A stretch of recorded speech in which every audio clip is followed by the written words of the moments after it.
আমার নওজওয়ানেরা, তরুণেরা, যুবকেরা, আল্লাহ নবী নূহ নবী দয়া নবী জানিয়ে দিলে এ দুনিয়া মানুষেরা আমি রাসূলুল্লাহকে মহব্বত তারা করে যারা আমি নবী আমার সুন্নাতকে মানে সুন্নাতকে ভালোবাসে। এ নওজওয়ানেরা, এ আমার নবী পাকের প্রেমিকেরা, এ দুনিয়া দুদিনের আজ আছো কাল নাই, আমার রাসূলুল্লাহর গোলাম হয়ে যাও। রাসূল যা করেছে করো, নবী যা ছাড়তে বলেছে ছেড়ে দাও, তবেই তো তুমি দুনিয়া আখিরাতে কামিয়াবি হয়ে যাবে। আল্লাহর রাস্তায় চলাটা হয়তো বড় কঠিন, কিন্তু মনে রাখবে কিছুদিন পর আল্লাহ যখন তোমাকে পরীক্ষাটা নিয়ে নেবে, তোমাকে আল্লাহ সাহায্য করা শুরু করে দেবে, সেখানে তোমার আর কোনোদিন দুনিয়া আখিরাতে কষ্ট থাকবে না।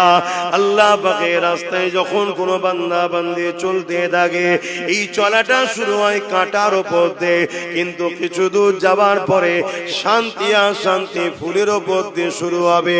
আর শয়তানি রাস্তা শুরুটা হয় ফুলের উপর দিয়ে, কিন্তু কিছু দূর যাওয়ার পরে এমন অন্ধকারে সে পড়ে যাবে, আর কোনোদিন সে অন্ধকার থেকে বেরোতে পারবে না।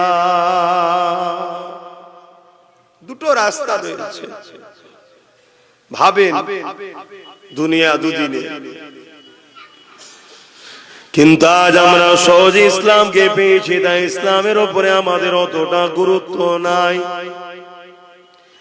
আমার নওজওয়ান তরুণেরা, অথচ আল্লাহ নবী কতটা কষ্ট করেছে এই ইসলামের জন্য, সাহাবা হুজুররা কতটা কষ্ট করেছে এই জমিন থেকে সন্ত্রাসকে মুক্ত করার জন্য, এই জমিনকে অন্যায়কে মুক্ত করার জন্য, এই জমিনে মায়ের জাতের সম্মান দেওয়ার জন্য। আল্লাহ নবীর সাহাবাদের উপরে কত জুলুম হয়েছে ইতিহাসে পাতা সাক্ষী দেয়। আমার নবী পাকের পাশে সাহাবারা সাথ দিয়েছিল বলে, আমার নবী পাকের মিশনে সাথ দিয়েছিল বলে, আমার নবী পাকের ডাকে সাহাবারা সাথ দিয়েছিলেন বলে, ওই সাহাবা হুজুরদিওকে তৎকালীন জালিম যারা ক্ষমতাশালী ছিল, তারা এমন করে সাহাবাদেরকে জোর করে ধরে মরুভূমির গরম বালির উপরে শুইয়ে দিয়ে তাদের বুকের উপরে ভারী পাথর পর্যন্ত চাপিয়ে দিয়েছে, তাদের বুকের উপরে ভারী পাথর দিয়েছে। ওই পাথরের চাপে তারা নিঃশ্বাস নিতে পারছিল না। এদিকে তলা থেকে গরম মরুভূমির বালিতে পিঠে চামড়া পর্যন্ত পুড়ে যেতে লেগেছে। এই অবস্থাতে সাহাবা হুজুরদেরকে জিন বলা হতে লেগেছে, এ মুহাম্মাদের অনুসারীরা, মুহাম্মদ রাসূলকে ছেড়ে দাও, মুহাম্মদ রাসূলের দল থেকে সরে আসো, মুহাম্মদ রাসূলের থেকে দূরে সরে যাও, নচেত তোমাদেরকে জানে মেরে দেওয়া হবে। তারা একটাই কথা বলেছিল, আমরা আমাদের জীবন দিয়ে দিতে রাজি আছি, আল্লাহ ও রাসূলকে ছাড়তে রাজি নয়। আল্লাহ আল্লাহ। আর আজকে আমরা মুসলমানদের মধ্যে লাখো কোটি মুসলমান আছে যাদেরকে কোনো চাপ দেওয়া হয় না, শুধু সামান্য কিছু ভিক্ষার কিছু ছোট ছোট পদ দেওয়া হয়েছে। আল্লাহর মসজিদ, মাদ্রাসা, কোরআন, ওয়াকাফকে ছেড়ে দিতে এরা রাজি আছে, কিন্তু দুনিয়ার মসজিদ, মাদ্রাসা, ওয়াকাফের দুশমনদের ছাড়তে এরা রাজি নাই। এরা মুসলমান আছে না? বলুন। তাহলে আমি প্রথমেই বললাম যে সব মুসলমান ইমানদার নয়।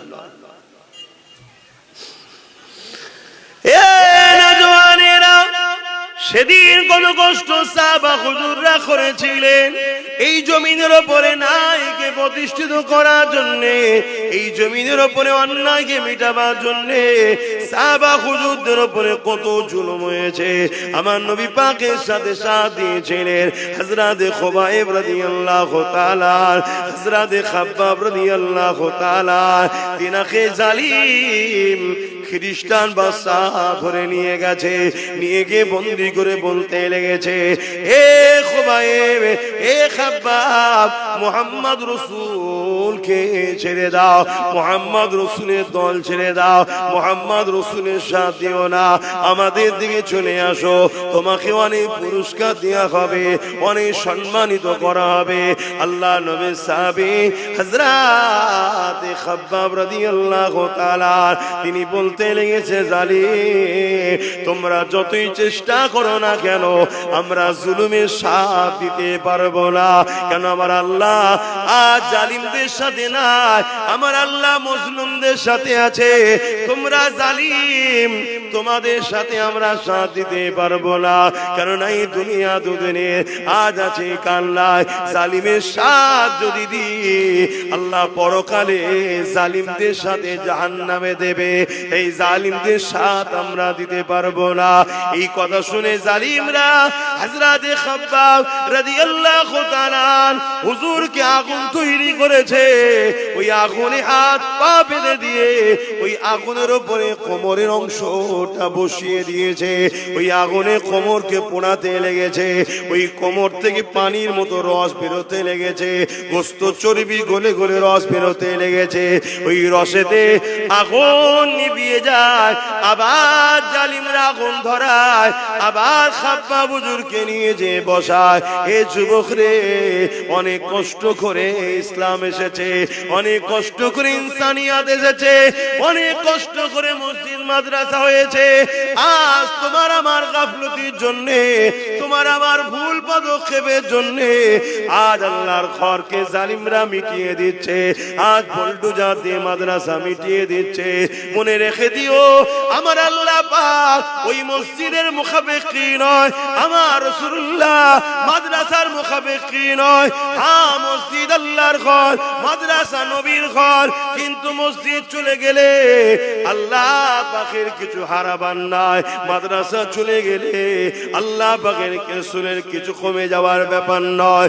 কিন্তু তুমি আমি পরকালে কোন মুখে আল্লাহর জান্নাতের আশা করব? জমিনে যখন আমার মসজিদ চলে যাচ্ছিল তখন তোরা আমার মসজিদের জন্য কি করেছি বল? এটাই তো তোমার ঈমানের পরীক্ষা। প্রশ্ন করবে না করবে না? কথা বলে। আজকে কোন একটা গ্রাম যদি জালিম নেতাদের হাত থেকে ফসকে যায়, নেতা দেখে ওই এলাকার লোককে জিজ্ঞেস করে না করে না?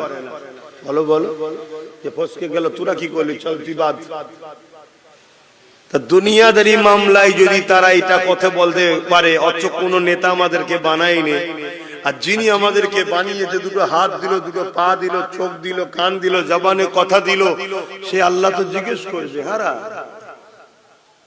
আমার ঘর চলে গেল, আমার মসজিদের আমার মাদ্রাসার উপর দুশ্মনী হলো জালিমরা, তোরা কি করলি? কি জিজ্ঞেস করবে না করে? কি মনে হচ্ছে আপনাদের? আপনাদের কি মনে হচ্ছে বলে? যদি মনে হয় না জিজ্ঞেস করবে না, তাহলে আমার থেকে ওয়াজ করে কি লাভ?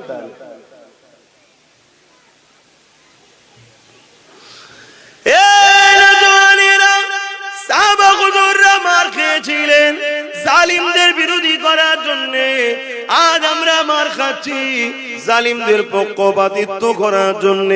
সাহাবা হুজুররা মার খেয়েছিলেন এতিম গরিবদের বাঁচাবার জন্য, আজ আমরা মার খাচ্ছি এতিম গরিবদেরকে যারা লুটছে তাদের জন্য। সাহাবা হুজুররা মার খেয়েছিলেন এই জমিনে সন্ত্রাস মুক্ত করার জন্য, এই জমিনে নারীদের অধিকার দেওয়ার জন্য, এই গরিবদের অধিকার দেওয়ার জন্য। আজ আমরা মার খাচ্ছি যাদেরকে আমরা ক্ষমতায় আল্লাহ সেই জালিম অত্যাচারী নারী বিদ্বেষীদের হাত থেকে। এ যুবকেরা, তরুণেরা, আজ আমরা ভারতের মুসলমান, এই ভারতবর্ষের পেপার গুলো খুলে দেখো, ভারতবর্ষের মিডিয়া গুলো খুলে দেখো, কম বেশি প্রতিদিন দেখতে পাবে কোনো না কোনো জায়গাতে গরিবের ঘরে বেটিদের উপরে অত্যাচার হচ্ছে। সেই মেয়েটার বয়স হয়তো 3 বছর, তাকেও ছাড়ছে না। সেই মেয়েটার বাচ্চাটার বয়স হয়তো 5 বছর, তাকেও ছাড়ছে না। সেই বাচ্চাটার কন্যাটার বয়স হয়তো 8 বছর, তাকেও ছাড়ছে না।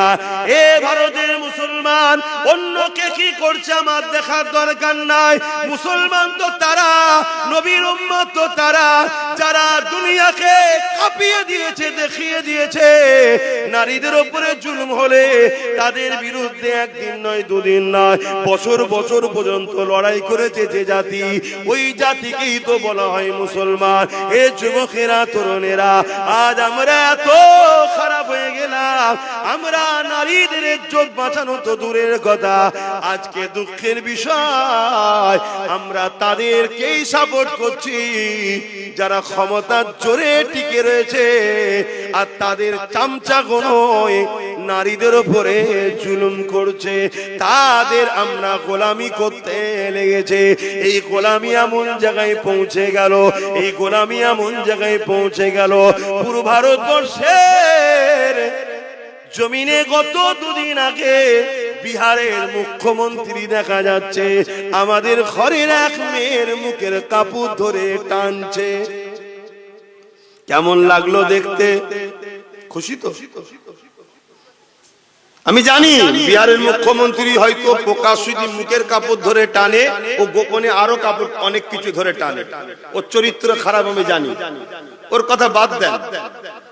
কিন্তু আপনাদের জিজ্ঞেস করছি যে আপনাদের কেমন লাগলো দেখতে? ভালো লেগেছে তো? বলেন বলেন। কেন? ও জানে যে যার মুখের কাপড় ধরে টানছি এ জাতির পুরুষরা সে ঈমান আর নেই যে ঈমান মোহাম্মদ বিন কাসেমের ছিল। একটা 18 বছরের যুবক, এক নারীর উপরে জুলুম হয়েছিল, খবর পেয়ে পুরো আক্রমণ করে ছিলেন তিনি। তাহলে আজকে সেই জায়গায় আমরা এত মুসলমান থাকার পরও আজকে কোথায় যাচ্ছে? বলো, ভাবো ভাবো, কে মাথা ঢাকবে, কে মুখ ঢাকবে, কে বুক ঢাকবে, কে আরো কিছু থাকবে, সেটা তার স্বাধীনতা। কেউ যদি প্রকাশ্য মুখ খুলতে পারে তার চরিত্রে আরো গোপনে অনেক কিছুই খুলতে পারে, এটা ভাবাটা স্বাভাবিক, তাই তো নাকি? কিন্তু সব কথা যাক, আমি আপনাকে প্রশ্ন করছি, এই অসভ্যতা এত মাথায় উঠলো কি করে? এতে কি আমাদের দোষ আছে? না, শুধু বাংলাতে তো বলছি না, টোটাল মুসলিম সমাজকে বলছি, আমাদের দোষ আছে না? না, এখনো শুধরান, এখনো সময় আছে। লাভ লসের রঙ্ক করে করে করে করে করে করে করে করেই তো জিন্দেগি শেষ করে দিলেন। অঙ্ক সব বন্ধ করুন, একটাই কথা, যে আমার নয় আমি তার নয়, এই অঙ্ক করতে শিখুন। সব সবার ঘর গুছিয়ে নিচ্ছে আর তুমি শুধু সবার ঘরের কাজ করে বেড়াচ্ছ। সবাই সবার ঘর গুছিয়ে নিচ্ছে আর তুমি শুধু পরের ঘরে ঝাঁট দিয়ে বেড়াচ্ছ। তোমার ঘরটালে কখন তুমি ভাববে? আমি বলবো না অন্যদের মতো জোর ঘর ভাঙো, ওর মেয়েটিকে তুলে নিয়ে আসো, যেমন বলছে, দেখছেন তো নাকি প্রকাশ্য মিডিয়াতে বলছে মুসলমানদের 10টা মেয়েকে তুলে নিয়ে আসতে পারলেই চাকরি পাবে। দেখেছেন আপনারা এই ভিডিওটা? কেউ মোবাইল গুলো নিয়ে কি করেন একটু দেখুন। যেমন উত্তরপ্রদেশের যে মুখ্যমন্ত্রী, এখন আমার দেশের জন্য এগুলো বলতেও লজ্জা লাগে, যে একটা সময় বলেছিল মুসলমানদের মেয়েদের কবর থেকে তুলে রেপ করা হবে, জানেন তো? দেখেছিলেন এই কথা বলছিল? তাহলে এত বড় একটা কুখ্যাত সমাজ বিরোধী, নোংরা মাইন্ডের লোক, সংবিধান বিরোধী লোক, সে একটা বড় রাজ্যের মুখ্যমন্ত্রী হয়ে যাচ্ছে। এখনো তোমার আমার খেয়াল নাই যে দেশ কোন গতিতে যাচ্ছে। তুমি এখন, আমি এখন ওই হাতির দেখানো দাঁত যারা দেখাচ্ছে সেকুলারের নামে, তাদের পিছনে এখনো ছুটছি তুমি আমি। আমি বলছি না তুমি কমনাল হও, কারণ ইসলামে কোনোদিন গোলামির জায়গা নয়, কিন্তু তার মানে এটা নয় যে আমি এমন একজনের উপরে ভরসা করছি যারই আপনজন, যারই ভাইয়েরা, তাদেরই উত্তরসূরিরা আজকে এত বড় বড় ইসলাম বিদ্বেষী নারী ঘটিত বা মুসলমানদের উপর আঘাত করছে, তারই ঘরের লোকের উপর আমি ভরসা করে বসে আছি। কি অসুবিধা হচ্ছে ভাবো। আসেন আমি আমার জায়গায় ফিরে যাচ্ছি। আল্লাহ নবী অনেক কষ্ট করেছিলেন এই সমাজে নারীদের ইজ্জতকে বাঁচাবার জন্য। এই জমিনে যখন মানুষ এক আল্লাহকে মানত না, 360টা নকল খোদাকে উপাসনা করত, তারা নারীদের ঘরে জন্তু পুঁতে দিত। আল্লাহ নবী এসে তাদেরকে বুঝাতে লাগলে, এ মক্কা মানুষেরা, এ এলাকা মানুষেরা, এই রোমের মানুষেরা, পারস্যের মানুষেরা, এই পৃথিবীর মানুষেরা, কেন তোমরা নারীগুলোকে এত অবহেলা করো? কেন তোমরা নারীগুলোকে জন্তু পুঁতে দাও?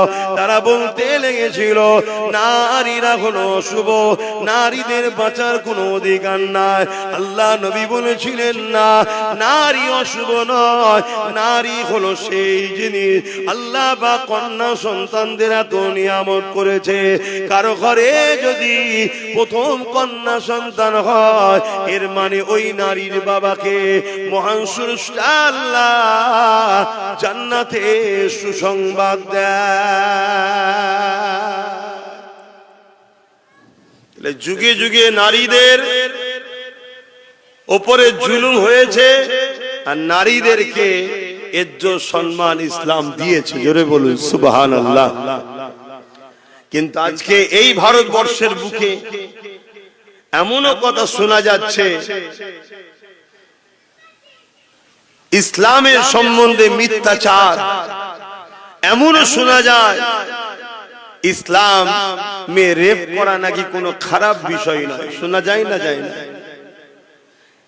এটা এই যে মিথ্যাচার ইসলামের উপরে, এর কারণে আগামী দিন সর্ব জায়গায় মুসলিম পুরুষ তোমরা চারিদিকে মার খাবে। কেন? এই মিথ্যাচার এমন ভাবে ছড়ানো হবে, মুসলমান দেখলেই পিটবে। কথা বোঝা ঢুকছে? এটা একটা প্ল্যান তৈরি করা হচ্ছে। যেমন আমি গতকালকে দেখলেন উড়িষ্যাতে অনেক জায়গায় বস্তিতে আগুন ধরিয়ে দিয়েছে, দেখেছেন? দেখেছেন কি বলবেন? এগুলো খবর রাখেন না? এই আগুন ধরানোর পিছনেও একটা কথা উঠছে, এটা আমি অনেক আগে থেকে জানতাম। কেউ একজন কিছু করবে, আমি অনেক আগে বলেছিলাম মুসলিম সমাজের মধ্যে এমন কিছু লোককে দিয়ে এমন কিছু কাজ করানো হবে যার দ্বারা পুরো মুসলিম সমাজকে চারিদিকে টার্গেট করা হবে। এটা অনেক আগে বলেছি। আজকে সেই জায়গাতে মুসলিম যেখানে থাকে সেসব বস্তিগুলো আগুন ধরিয়ে দেওয়া হচ্ছে, আর তাদেরকে একটা বিশেষ স্লোগান দিয়ে তাদের উপরে জুলুম করা হচ্ছে। আগামীতে আরো বাড়বে। আর এই সব কিছুর পিছনে কারণ একটাই, আমরা রসুল ভোলা হয়ে গেছি। আপনি ভাববেন এখানে রসুল ভোলার সাথে কি আছে? হ্যাঁ, আমাদের যে কাজ আমরা সে কাজ ছেড়ে দিয়েছি। আমাদের কাজটাই হলো ন্যায়ের সাথ দিয়া জুলুমের বিরোধী করা। কিন্তু আমরা এতদিন করছি কি? জুলুমের সাথ দিচ্ছি, ন্যায়ের বিরোধী করছি। করেছি না করিনি? আজ নাই আলহামদুলিল্লাহ অনেক বাপ ভাই মা বোন পরিবর্তন হচ্ছে, নবী বংশের আওলাদ নওসাদের সাথ দিচ্ছে, এটা ভিন্ন বিষয়। কিন্তু আমরা এই পাপের মধ্যে অন্যায়ের বিরুদ্ধে জড়িয়েছি না জড়াই? আজ নাই নতুন করে মানুষ চেঞ্জ হচ্ছে। তবে হ্যাঁ, এটা বলতে পারি এখনো আল্লাহর পক্ষ থেকে মার শুরু হয়ে যায়নি। এখনো সময় আছে, তওবা আমাদের করে নেওয়া দরকার। এখনো টাইম আছে ফিরে আসা দরকার। এখনো টাইম আছে পরিবর্তন হওয়া দরকার। এ না জওয়ানেরা, তরুণেরা, আমার নবী পাকের প্রেমিকেরা, আরে আমার নবী সাহাবারা নবীকে কেমন মহব্বত করেছে, ওই মহব্বত তোমাকে আমাকে করতে হবে। রাসূলুল্লাহ সাথ দেওয়ার জন্য সাহাবা হুজুরকে নিয়ে গিয়ে শুলিতে চাপিয়ে চাপিয়ে এক এক করে শহীদ করে দিয়েছে। শত শেষে আল্লাহ নবীর সাহাবী হযরত খুবাইব রাদিয়াল্লাহু তাআলা তিনাকে শুলির কাছে নিয়ে এসে বলতে লেগেছে, এ এ খুবাইব এবারে তোমাকে শুলিতে চাপানো হবে, এখনো সময় আছে, মুহাম্মদ রাসূলুল্লাহকে ছেড়ে দাও। আরে আমার রাসূলুল্লাহকে কেন ছাড়তে বলছে? আমার রাসূল ছিল জালিমদের বিরুদ্ধে আর খুবাইব ছিল রাসূলুল্লাহর সাথে, তার মানে নবী জালিমদের বিরুদ্ধে, সেই রাসূলুল্লাহ সাথ দিয়েছে বলে খুবাইব হুজুরের উপর জুলুম হতে লেগেছে। আজ তোমাদেরকে বলে দিয়ে যাচ্ছি, তুমি আমি যদি ন্যায়ের পক্ষে সাথ দিই, ইনসাফের পক্ষে সাথ দিই, মানবতার পক্ষে সাথ দিই, গরিবের পক্ষে সাথ দিই, এক কথায় নবীর গোলাম হিসাবে আমি আব্বাস সিদ্দিকী যে লড়াইয়ে লাভ নিয়েছি, ওই লড়াইয়ে যদি তুমি সাথ দাও তোমার উপর জুলুম অত্যাচার হবে, কিন্তু এই জুলুমকে তোমাকে সহ্য করতে হবে। এই জুলুম থেকে খাবলে গেলে হবে না, এই জুলুম থেকে পিছিয়ে গেলে হবে না, কেননা প্রত্যেকটা অন্ধকারের পরে অবশ্যই একটা আলো রয়েছে। রাত হয়েছে বলে খাবলে গেলে হবে না, অপেক্ষা করো, সময় আসলে অবশ্যই আলো ফুটবে, দিন হবে। ঠিক তেমনি আল্লাহ কোরআনে জানিয়েছে, হে আমার বান্দা বান্দিরে, অবশ্যই কষ্টের পরে আমি আল্লাহ তোমাদের শান্তি দেব।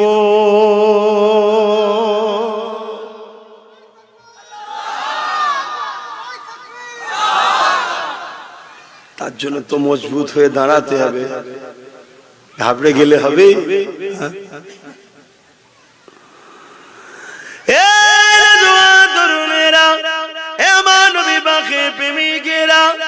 কতটা কষ্ট করেছে আল্লাহ নবী, কতটা কষ্ট করেছে সাহাবা হুজুররা ইসলামের জন্য।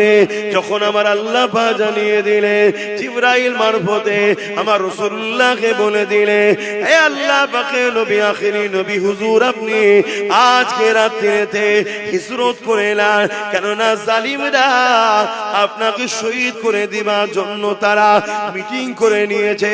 এই সময় হযরতে জিবরাইল এসে আমার রাসূলুল্লাহকে জানিয়ে দিলেন, আপনি হিজরত করে নেন। এ যুবকেরা, তরুণেরা, আমার রাসূলুল্লাহকে হিজরত করতে হয়েছিল, কিন্তু আমার নবী পাক ঘর থেকে বেরোবার আগে 40 জন জালিম আমার রাসূলুল্লাহর ঘরকে ঘিরে ফেললো। 40 জন উলঙ্গ তরোয়াল নিয়ে আমার রাসূলুল্লাহর ঘরকে ঘিরে ফেলেছে। অনেক বড় কথা, আমার নবী পাক কিভাবে বেরিয়েছে আপনারা সবাই জানে। ওখান থেকে রাসূলুল্লাহ রওনা দিয়ে দিলেন। রাসূলুল্লাহর সাথে কে ছিল? হযরত আবু বকর সিদ্দিক ছিলেন। রাসূলুল্লাহর সাথে যেতে লেগেছে। এরকম সমান রাস্তা নয়, পাহাড় আর পাহাড়, পাহাড় আর পাহাড়, একটার পর একটা পাহাড়কে ওভারটেক করে করে রাসূলুল্লাহর সিদ্দিক আকবর যেতে লেগেছে। এতটা কষ্ট কেন করতে হয়েছে? কি জন্য নবীর উপরে এত জুলুম হলো? না নবী ইনসাফের পক্ষে ছিল, নবী মানবতার পক্ষে ছিল, নবী গরিবের পক্ষে ছিল, নবী নারীর অধিকারের পক্ষে ছিল, নবী সন্ত্রাসদের বিরুদ্ধে ছিল, নবী জালিমদের বিরুদ্ধে ছিল। নবী এমন করে এই জমিনের উপরে সভ্যতা, ইনসাফ, ইনসানিয়াত প্রতিষ্ঠিত করতে চেয়েছিল। তাই রাসূলুল্লাহর বিরুদ্ধে তৎকালীন জালিম শাসকরা লেগেছিল। এ যুবকেরা, তরুণেরা, একটা সময় দেখা যায় আল্লাহ নবীর নূরের কদম থেকে রক্ত বেরোতে লেগেছে, পাথরের কোনার আঘাত লেগে। সিদ্দিক আকবর তখন বলতে লাগলে, ইয়া রাসূলুল্লাহ, হাবিবাল্লাহ, আপনি আমার পিঠ মুবারকে উঠুন, আমি আবু বকর আপনাকে পিঠে করে নিয়ে নিয়ে নিয়ে মদিনা ইয়াসরিবে পৌঁছে দেব। কোন জায়গায় বলছে? যেখানে এরকম সোজা রাস্তা নয়, পাথরে কোন রকম ধরে আটকে উঠকে করে উঠতে হচ্ছে। এই পাহাড় পার করে আবার নেবে আবার একটা পাহাড়, এই পাহাড়ের রাস্তায়। তখন এত গাড়ি যাবার পাহাড়ে যে রাস্তা করেছে তখন ছিল না, কাঁটা যুক্ত গাছ ভর্তি, যেখানে একবার পা স্লিপ হলে পুরো নিচই। এরকম একটা পথের উপরে আবু বকর সিদ্দিক নিজে চলছে, তিনারও পা দিয়ে রক্ত বেরোচ্ছে। সেই অবস্থাতে হুজুরকে বলছে, হুজুর আপনি আমার পিঠে আসুন, এই সুযোগটা আবু বকরকে দিন। কিয়ামত দিন আল্লাহ বললে আমি তো বলবো, আল্লাহ আবু বকর আপনার হাবিবকে পিঠে তুলে ঘুরেছে। জোরে বলুন সুবহানাল্লাহ। মোহব্বত কাকে বলে? যাদের হৃদয়ে আছে আল্লাহর ভয়, তারা কখনো নবী ভুলে যায় না। আল্লাহর প্রেম ছাড়া এই দুনিয়ায় কারো কাছে কোনো কিছু চাই না। যাদের হৃদয়ে আছে আল্লাহর ভয়, তারা কখনো নবী ভুলে যায় না। আল্লাহ প্রেম ছাড়া এই দুনিয়ায় কারো কাছে কোনো কিছু চাই না। রাতের আঁধারে যার সিজদাতে রয়, দু চোখের আঁসুতে নদী যেন বয়।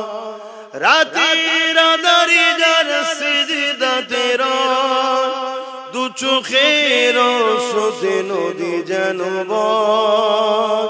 চলো না ঘাচানি যত আসো, চলো না ঘাচানি যত আসো, পিছনে ফিরো তাকায় না।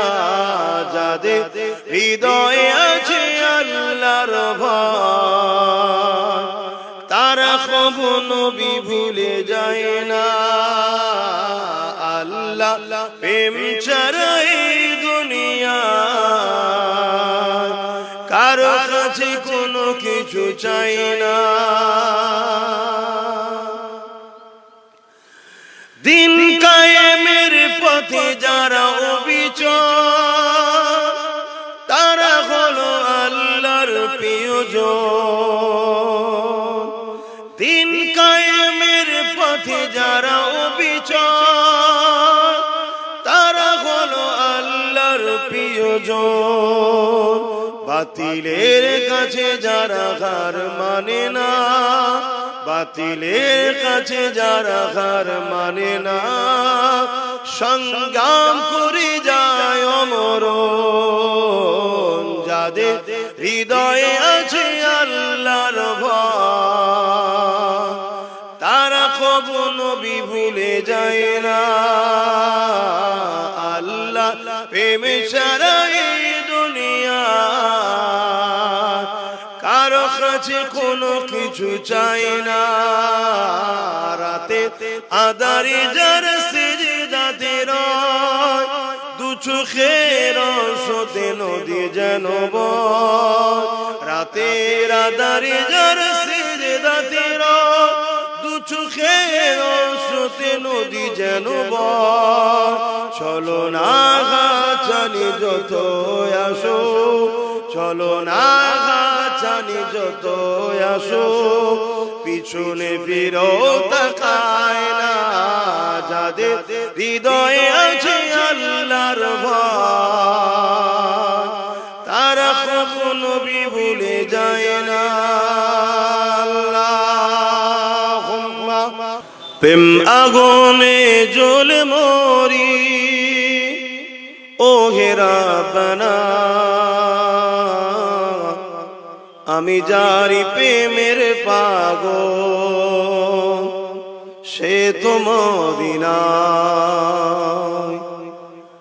আমি যারি প্রেমের পাগল, সে তো মদিনায়। মন পাখিরে বলি তোরে, উড়ে যা তুই সেই শহরে।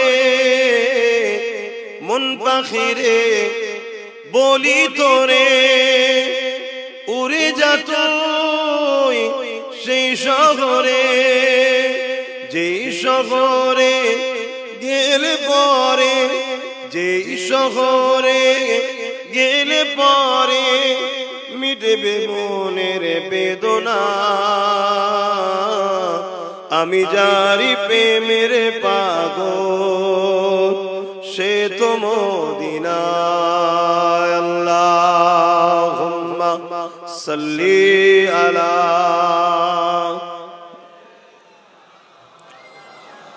ওয়ালা আলি সাইয়্যিদিনা